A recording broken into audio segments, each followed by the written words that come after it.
So this will be the last time I address the general theme of troop support, just the plain old lip service bullshit that most critics of the ongoing war still feel compelled to play along with for some reason.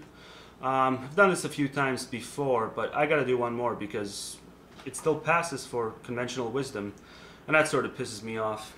So let's see. Roughly around 6,000 US troops commit suicide on a yearly basis now.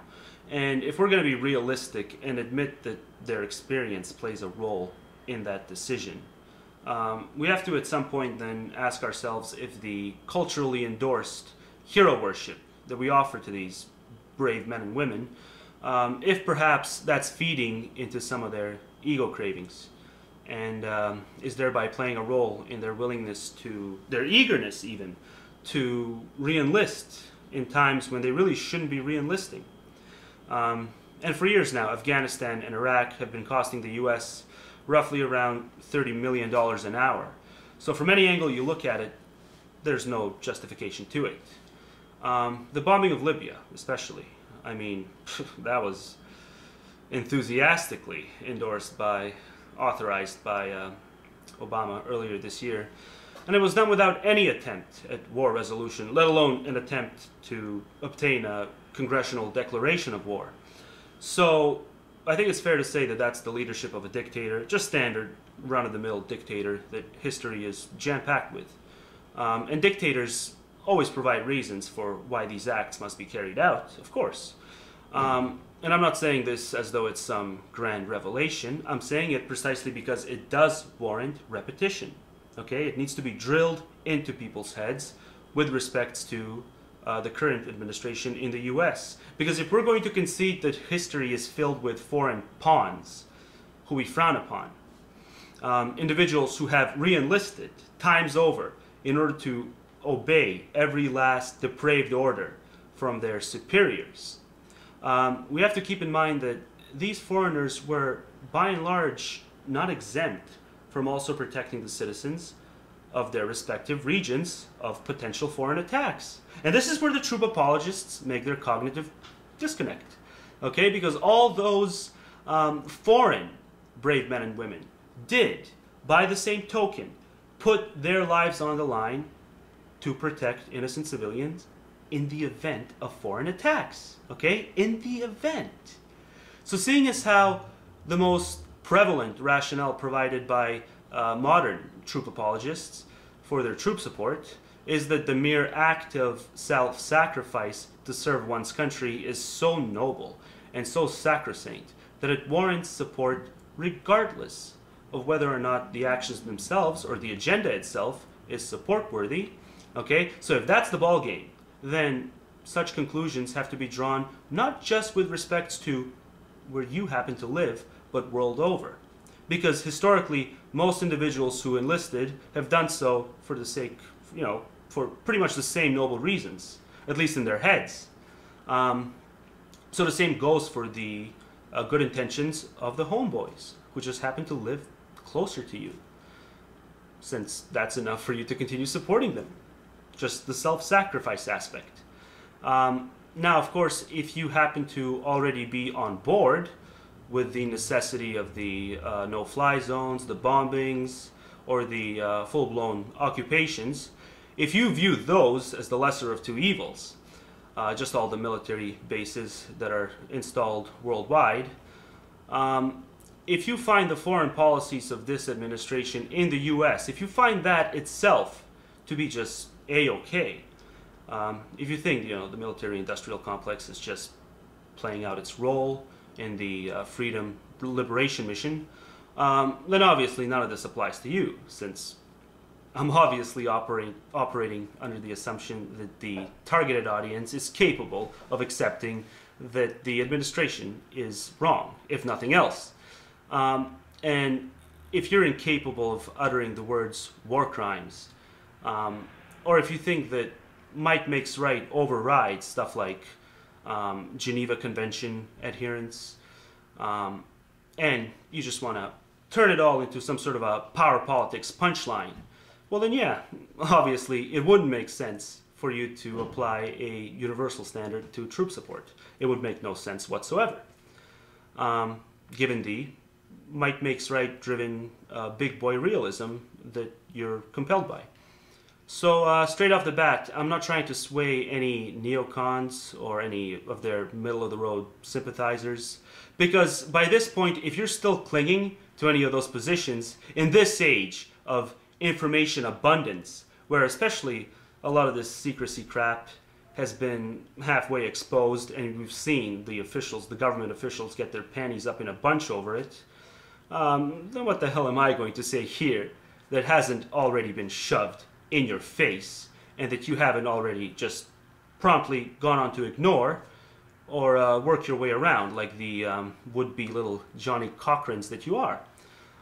So I'm just trying to target the average anti-war, pro-troop juggler, okay? So just little jugglers, because you guys make up the overwhelming majority, at least here on YouTube, from what I can see. And it really shouldn't be that difficult to just let go of the idea that you are ungrateful for not being guilted into uttering mantras for which I can almost hear a tiny little voice in your heads that calls bullshit on you every time you utter it. Every time you spout the bumper sticker, slogan, drivel, okay? Supporting individuals because they can't help but to take orders from their higher-ups, who in turn have to take orders from their own higher-ups, and so on and so forth, the whole pecking order thing, and ultimately from the administration itself. It doesn't matter which way you slice it. This does amount to implicit support of the actions themselves. And you would recognize the sheer reality of this, this paved trail of support. And you'd be offended by it if only if you would apply it to the countless examples in history where governments, and not just governments, sometimes governments in conjuncture with private tyrannies, when all those entities were empowered and ultimately enabled to commit endless war crimes simply because, by the same token, they had a boatload of noble individuals at their disposal who were willing to sign up and re-enlist over and over and proudly serve and protect the land that they loved because they love to salute their flags. And it's as simple as that. But instead of applying a principled, universal outlook, what the jugglers like to do, especially in the comment sections of some of my old videos on this, is they like to resort to basic fearmonger tactics by relentlessly bringing up nothing but worst-case scenarios. Okay? Because the idea is that any terrorist can easily fly a plane into my building or slaughter me on the street, never get his comeuppance, given the pretense of a complete absence of a nationwide defense mechanism.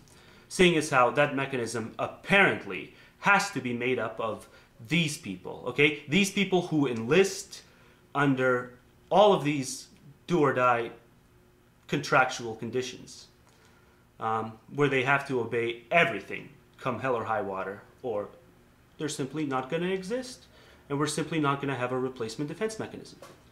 Which, again, should be applied, it really could be applied as an excuse by any citizen living in any country where a draft was not in effect. Because the underlying reason used for the support cop-out is never changed by circumstance. It is the job of the soldier to protect you from foreign attacks, which it is. It always is, theoretically.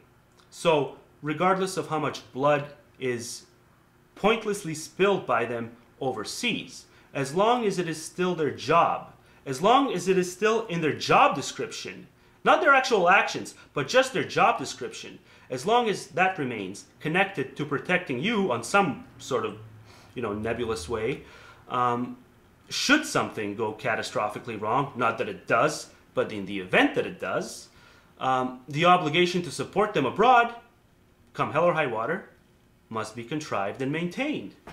So the support is entirely immersed in theoretical, just a bunch of worst-case scenario what-ifs. But apply this principle universally to every last give-or-take relationship between, the citizen and the troop, and it should take you all of 2 seconds to grasp just how inane it is to assume that anyone can successfully juggle, supporting the actions of the pawns while dissenting with the war itself. And more importantly, dissenting with the, towards the masterminds behind the war. It'll be obvious to anyone who isn't bound by patriotism or any other conditioned ism, because I am yet to run into a single anti-war, pro-troop juggler who supports foreign troops. But why not? I mean, the juggler concedes that the invasions are to be opposed, and, especially the subsequent military-based occupations. So the only rationale behind the support to them is the bravery of the troop, the self-sacrifice aspect, which, like I said, applies to paid killers and mercenaries, and even some mobsters worldwide, and a plethora of other mafia-esque contractual transactions under which incredibly brave people accept to do someone else's bidding, which, believe it or not, does include protection of the innocent at times, okay? Regardless of its geographic setting, it can include protection of the innocent easily. So it's not about being a defense realist, it's about not having preposterously transparent double standards that suit a selectively implied might makes right ideology, okay? And a breed of other rationalizations which stem from those same underpinnings, that same base. And just because conscription is problematic doesn't mean that you can just ignore it and, flood me with these reductionist appeals to worst-case scenarios where, the Islamofascists would have us all in chains, all because, some troops simply refrain from re-enlisting during times of illegal and unconstitutional wars and occupations. No, it actually works the other way. They're making the West a much bigger target with their ongoing enthusiasm and willingness to serve and mindlessly obey. And I guess I have to qualify that it's not, not every occupation, not every act of invasion or something like that can be routed to imperialism. And even if it was all a product of imperialism, and an argument can be made that it, for the most part, in the last few decades, it has been. But still, there have been uncalled for invasions that have resulted in a lesser of two evils, or lesser of two evils policies being implemented in the region following the combat. So this is not anti-Americanism. This is not history revisionism. This is entirely, I'm saying it's entirely possible for a net benefit to come about regardless of the actual motives behind the invasions, be it, evil or good. And even the preemptive strike nonsense can theoretically work out for the best, and has in the past a few times. Okay, but I'm talking about the here and now. And I'll also qualify that obviously not everyone who serves ends up doing the infantry thing or any other variation of advanced combat strategics. There are people who just do the medic thing, and there's a few other departments where they don't go on to cause harm to innocent civilians. So this whole critique does not target the individuals serving through those branches, okay? And every time I do one of these videos, I have to point out all of these obvious little things, because back when I didn't, I would always get flooded with the World War II line, and sure enough, the obligatory Hitler cards that followed, and all of that presumptuous tripe. So straight off the bat, no one's saying that it is impossible for soldiers to be worthy of support, okay? Given the circumstances at hand. The circumstances, okay? And that's the part that the jugglers seem to have trouble with. And that's what I want to dissect, because you guys like to create this fog which blurs the complexity of circumstance peril with the simplicity of geography, cop-out, and thereby exceptionalism. It really is intellectually bankrupt to support them in every single instance, past or present, while opposing the occupations. And I'm sorry, but this is still something that the substantial majority of the population clings to, okay, to this very day. It is the embodiment of mental slavery to the happenstance of geography. It's not noble, it's not intellectual integrity or integrity of any sort. And it sure as hell doesn't have anything to do with a cognizant, disciplined analysis of human behavior in the realm of geopolitics. Okay? And when I rail against this overbearing exceptionalism, I'm not saying that there is inevitable baggage to it every time. Showing support, even when it's uncalled for to show support, that's not inevitably going to bring about a long-term negative. Okay, seeing as how the administration, the Borg, yeah, it's going to do what it wants to do, regardless of the number of people who go around and refrain from supporting their troops. So, admittedly, this critique is fairly irrelevant in the grand scheme of things. I really am aware of that. But I still see more purpose in pursuing this argument with the jugglers instead of trying to sway, any of these hardline neocons, because I do have this hang-up, this contempt when it comes to the slimy tactics employed by the apologists. Because to this day, some of them will, just as a last resort, try to blend every last taxpayer with people who make the conscious decision to re-enlist and enable the perpetuation of the wars. As if to suggest that, hey, some people support the Borg by, obeying orders on the foreign front, and some people feed the Borg by following orders on the home front through their non-resistance of taxation, be it physical or vocal. So we're all a little to blame, essentially, is the idea.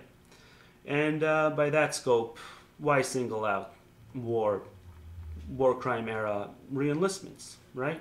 Why repudiate only them? And of course, by that logic, we can dismiss just about anything. I can sit here and provide just countless parallel scenarios which, if applied, these same people would not accept as deal breakers for the necessity of some level of personal accountability and restraint. Take smokers, just prime example. A majority of smokers are honest and even overly vocal of the dangers of nicotine addiction, the very thing that owns them. And a lot of the people I know who are involved in activism, who are often trying to curtail the attempts of all these special interest groups who want to do away with standard pollution practices which prevent big business from wreaking environmental havoc.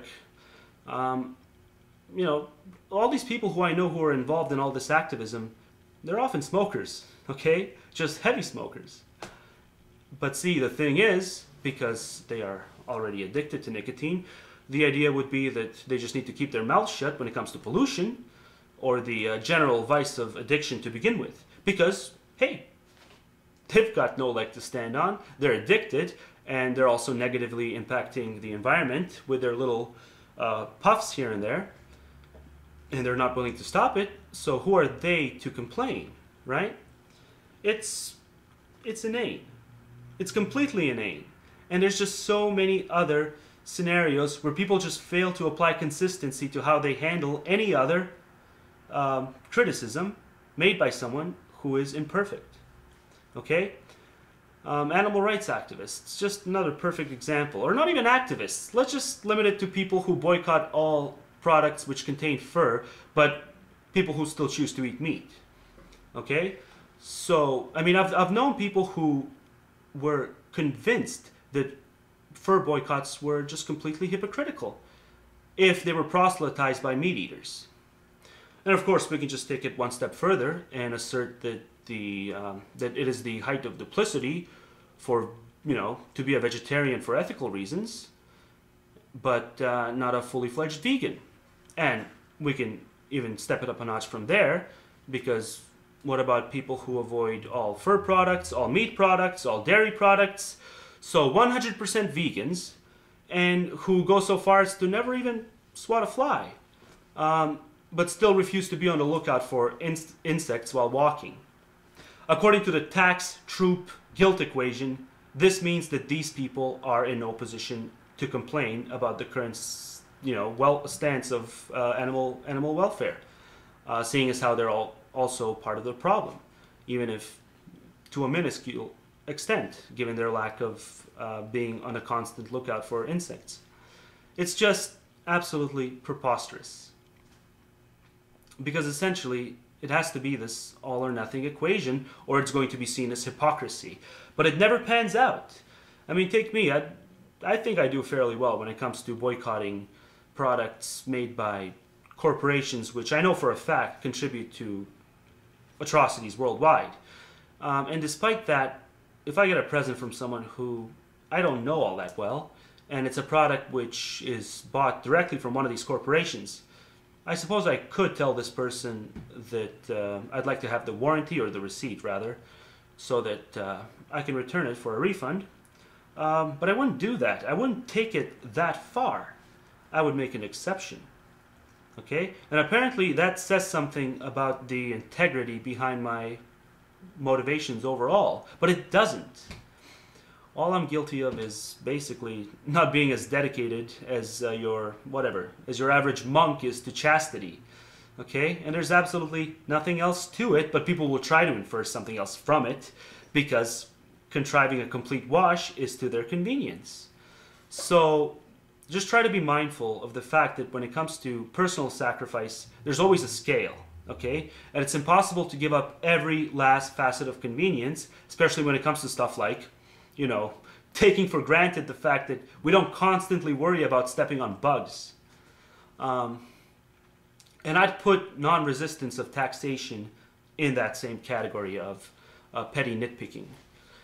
And only a raging absolutist with a clear-cut agenda would use any of that in an attempt to dismiss all the mountains of suffering that has been reduced as a result of whatever volume of personal sacrifice that was deemed as acceptable by the individual.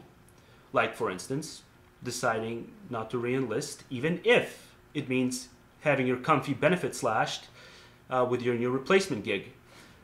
Because ideally, you should understand that not taking orders, which ultimately come from war criminals, is well worth the potential pay cut. Assuming, of course, that you recognize them as the war criminals that they are, which I think more and more troops are beginning to recognize. And that itself is the basis for my taking issue with them so often. And it's also why that it's a non sequitur, just a complete non sequitur, to focus on my unwillingness to be torpedoed by the state for attempting to prevent the expropriation of a portion of my paycheck, despite knowing full well where a large chunk of that revenue is going to go. Okay?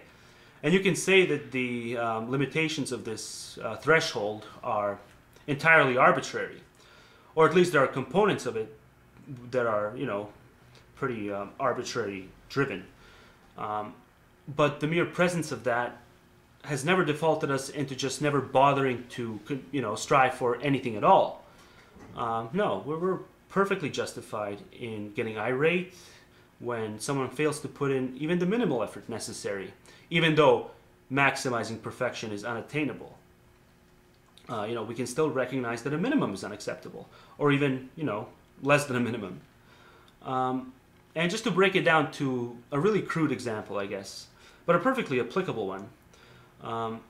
Say you're competing and it's some rough, rugged sport, and there's this great prize on the line, and you're giving it 99%, your all, basically.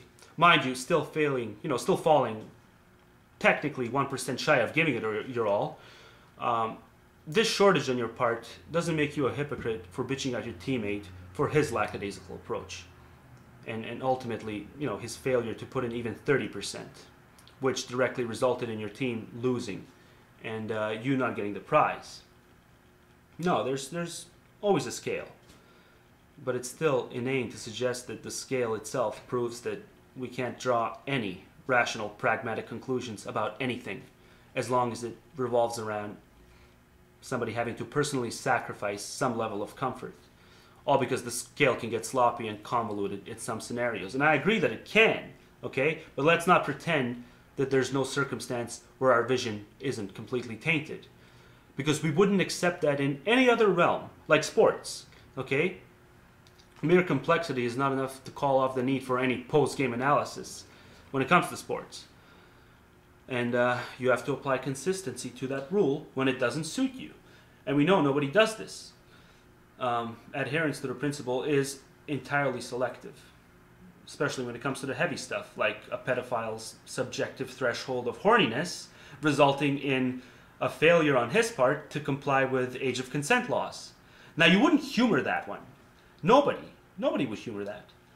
Anything remotely similar to that. Nobody would humor a rapist's appeal to relativism as a whitewashing of laws against statutory rape. And we know why. Because then the people who'd like nothing more than to scrap these laws, the only way they can actually get to that point is by formulating these all-or-nothing premises and taking them to their ultimate rational conclusions. And make no mistake, these would be perfectly rational conclusions should the premise be accepted. So hopefully from here on out, any attempt to dress up layers of personal sacrifice as hypocrisy will be seen as just the cognitive dissonance that it really is. Just a Weasley attempt to justify whatever the fuck anyone with an agenda feels like justifying. The fact that ordinary citizens aren't willing to get themselves incarcerated by resisting having their money utilized to all these illegal occupations, that doesn't mean that they can't provide legit commentary on the decisions made by re-enlisted troops. Okay? So why is this taboo? What's the deal? I mean, why is it that I have my character attacked every time I make a video about this when everything I'm defending here is just the antithesis of the tribe mentality?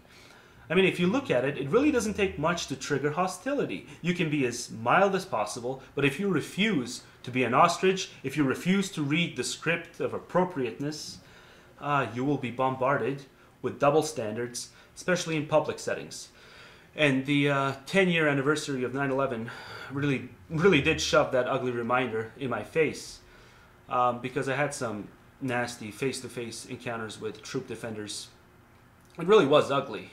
And I guess I'll save that for the next video, since this is running a bit too long by this point. A few weeks back, I said to myself that I wasn't going to make really long videos anymore. Or at least, you know, offensively long videos. And this one isn't too offensive yet, I don't think. So I'll just stop now.